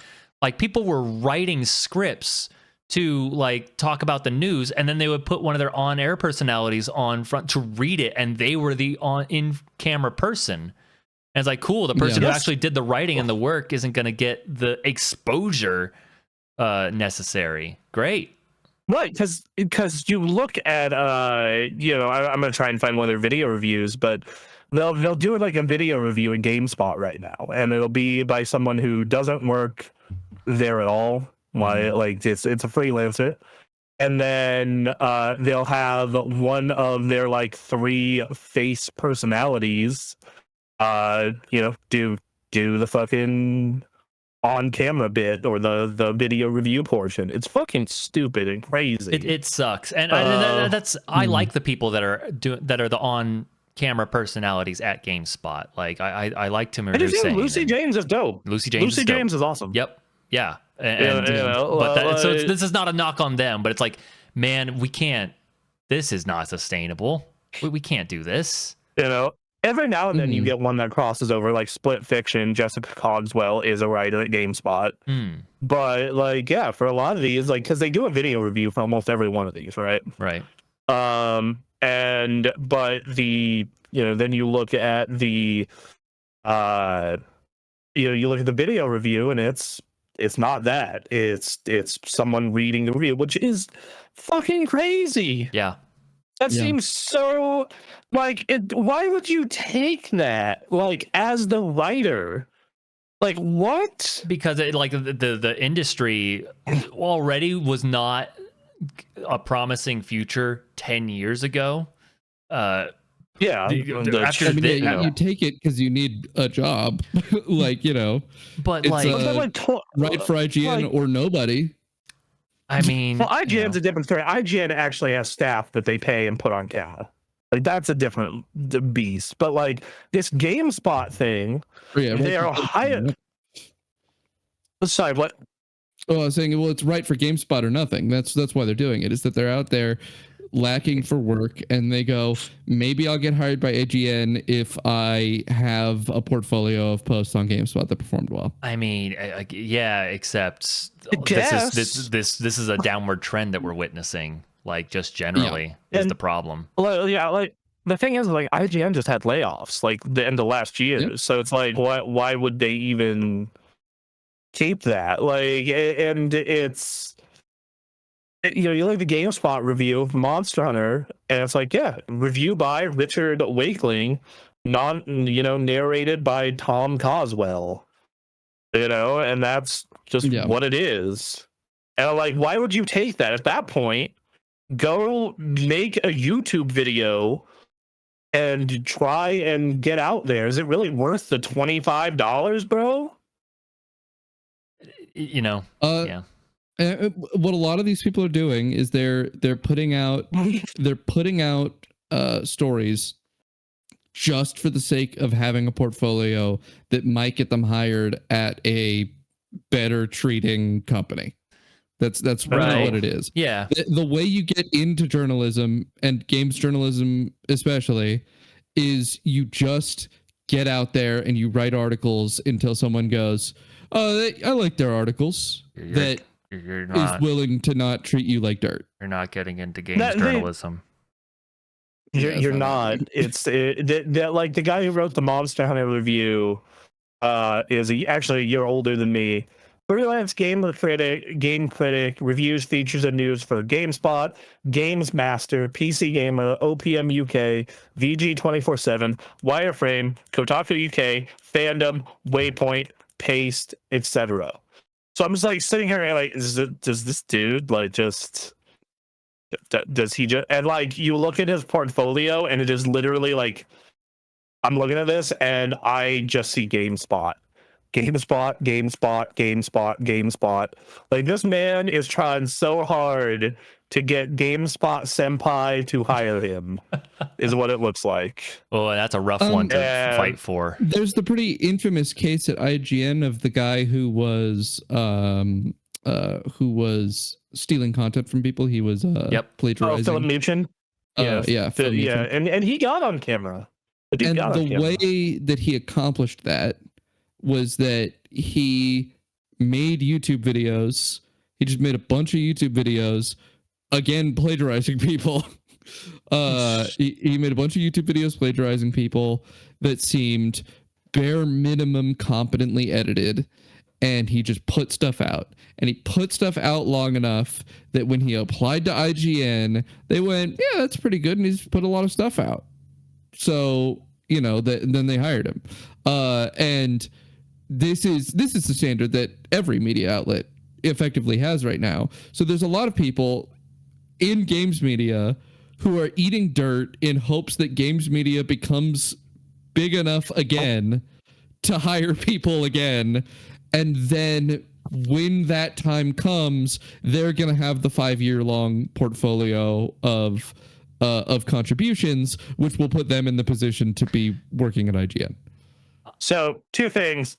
They won't, because, hey, guess what? I have a 10-year portfolio. Yep. And there's 1 billion of us, by the way. Yep. Like, there's tons of us. That we're all, as that's of the first recently, a thing. ton from Polygon. Yeah. Yes. And 2, and on top of that, that space does exist. It's YouTube. That's a harder No, fight. Like you can't just be writer. You've got to be like advertising yourself. You got to know like some video editing or You social have to media have work. separate skills. You gotta expand on that. But that's what it is. You can't just write. And I had that conversation with someone fairly recently where it was, and they have an audience. They have a very established audience. Yeah. And the conversation was, they're like, oh man, it's so hard to find a job in this market. I just left X company, like, and it's like, and then someone said, hey, I love what you write. Why don't you do it on YouTube? And it's like, I can't edit. And I'm just like, learn. You have this established audience. You have this established audience. You have people who obviously like your written stuff. Translate that into an edited goddamn video. Yeah. It'll be rough, especially at the start, but you just got to do it. And you've already built up an audience where people like you anyway, like regardless. And it was, I don't know. Yeah, like it's not like it's an easy thing. Like it's not like, oh boy, howdy. No. Like just learn to edit. But as we are discovering, by the way, because like we know. I mean, that's literally what we're doing. Mm-hmm. We're literally learning to edit right now. That's what I was doing this morning. I was recording audio and figuring out how to make it sound nice so that I could record a whole script so that I could then just throw myself into editing, even though I have very little experience doing so. Right. Yeah. I just put out a video, and there were a number of issues, mostly with audio stuff. But and I'm just like, all right, that's the way that video is. I'm going to put what I've learned from this video and just put it into the next one. Just keep going. Yes. I'm really happy, though, with the results of it. I mean, last night I spent a long time finagling audio, and now I feel like my microphone sounds a lot better. It does. It does. And on the other side of that, like in the middle of editing mine, I was like, oh, I fixed the clipping problem I was having. And I was like, well, you know what? Fixed it for next time. So now this video hopefully won't have a clipping issue. I figured out how to do transitions better. And like you learn this shit over time. And it's just like it just seems so insane to me that like you have this established audience, you're relatively popular, and you're just like, I don't learn to video edit it. I mean, it's also, I don't know. I get it though. That's the thing. I understand. Like as someone who came from the prior times when you didn't have to do that, struggling to make that change. But it's just frustrating from our perspective because they have the key thing they need to succeed. It's just learning to edit. Yes. So. Yeah, it's a lot of work. I don't want to. It is a lot of work. I will say that right now. A lot of our editing and putting things together all orbits around how do we make editing the smallest portion it can be. Like, how can we contain this?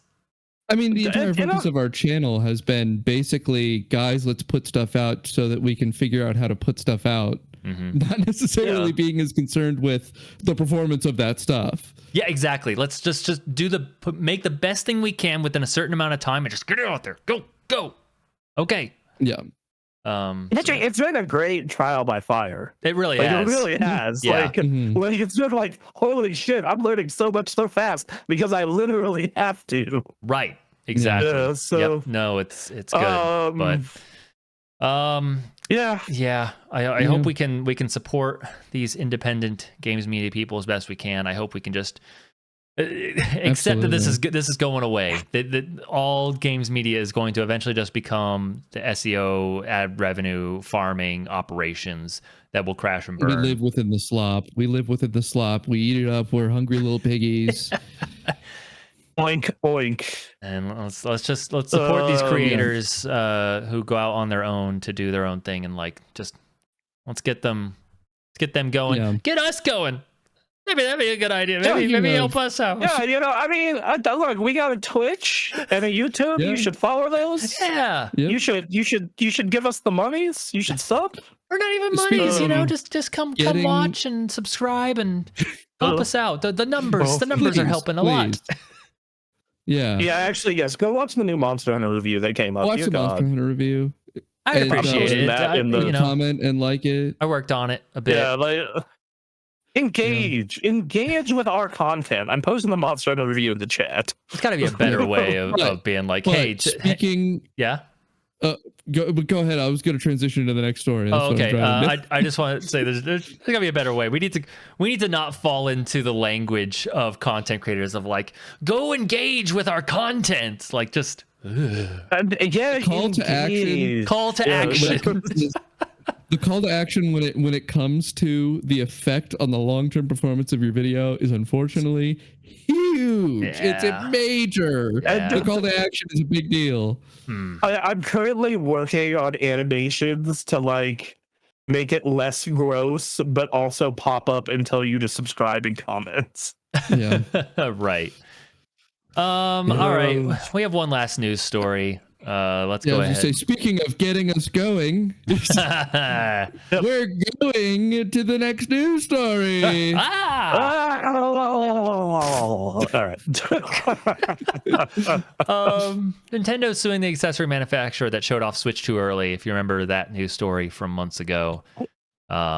These guys are fucked. Yeah. These guys are Yeah. super Yeah. They fucked. probably shouldn't have done this. This was not smart. Just like I'm gonna decide NDAs for tech companies. Just look Yeah, at they're tweets. fucked. Don't do that. What are you What are doing? you? What are you doing? Would love to leak shit to you. Also, just hit us up. We I don't was do also- leaks. We'll just give up. I was also frustrated that they were taking so long to announce and talk about the Switch 2, but like for your business, man. What are we Oh. doing? Yeah. Oh my god! Just Crazy. By the way, like- Nintendo, you should not have told us that. We're telling this guy immediately.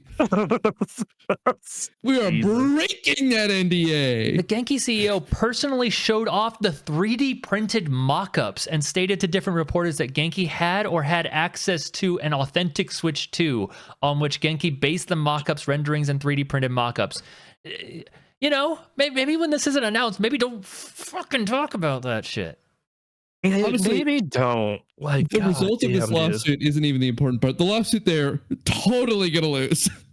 Like, you Well, know, Oh yeah. fucking... That's not the important part. The important part is, why would anyone ever from here on out give you specifications for their fucking hardware? Like, Especially, especially because like you, especially because you leak like Nintendo, which is like known for going after people. Mhm. Like, yeah, like this is, dude. If you're like a Nintendo, of course everyone's gonna think you're gonna be leak their stuff, Right. and that's its own problem. yeah. Oh lordy. Which, you know, like... I'm always on a certain just level of insane. like giant, you know, company that isn't going to lose money from this suing, like kind of sucks. But also of all the things you could not step into, like maybe don't do the thing that like in any context would screw up your relations with other people for future business deals in the business that you're in. Right. Maybe don't do that. This would be like this would be like us signing like a huge NDA to do like a news reveal of something. Yeah. Like we got we got the exclusive reveal for the PlayStation 6, and Get it then out 24 hours early. Get it out 24 hours early. Get it before everybody Yeah. else. I know we Yeah. signed the document. Who cares? yeah, who cares? Also, let me tell you, when you break NDA, they get pissed. Like, we accidentally, fun fact from the Game Access days, we accidentally broke embargo on the Order 1886. Because what happened is the person writing it put up the review and accidentally scheduled it wrong because they were super tired and like delirious. And then like 3 hours later, they woke up to a bunch of texts and phone calls from a very pissed off Sony. Yeah. And it got corrected and fixed and everything, and like everything was cool. We ended up getting a review copy for the next game. But the snipers were outside that guy's house, and they said you have 10 minutes. It kind of said something about the size of the site, that like the news of what was brought out did not spread to the larger ecosystem. We were in that safe area. Like it got out a little bit. It actually did bump our traffic a bit. But it didn't spread to every corner of the globe. Right. Well, it also helps that it was the Order 1886. Thank God. Yeah, that's another thing. Is like I'm sure that if it was like Grand Theft Auto or something, it would have been the end. The end. Fired, yeah. Yeah. Like I remember people trying to get me to break embargo, and that was super funny. What? For what? Halo 5 and Halo the Master Chief Collection. We got review copies of both of those early, and we were allowed to stream them on Twitch and do video. And when I was on Twitch, but the thing is, you were only allowed to show certain things. For like Halo 5, you were only allowed to show like these 4 specific levels and the multiplayer. And I'm showing I'm showing off those 4 campaign levels. And people are asking, like, hey, can you show anything different? I'm like, no, embargo. And then it's just like a series of people in Twitch trying to convince me to break the embargo. That's funny. It's good stuff. Well, to Genki, I'm sure you guys are cool, but we can only have so much sympathy. Don't do that.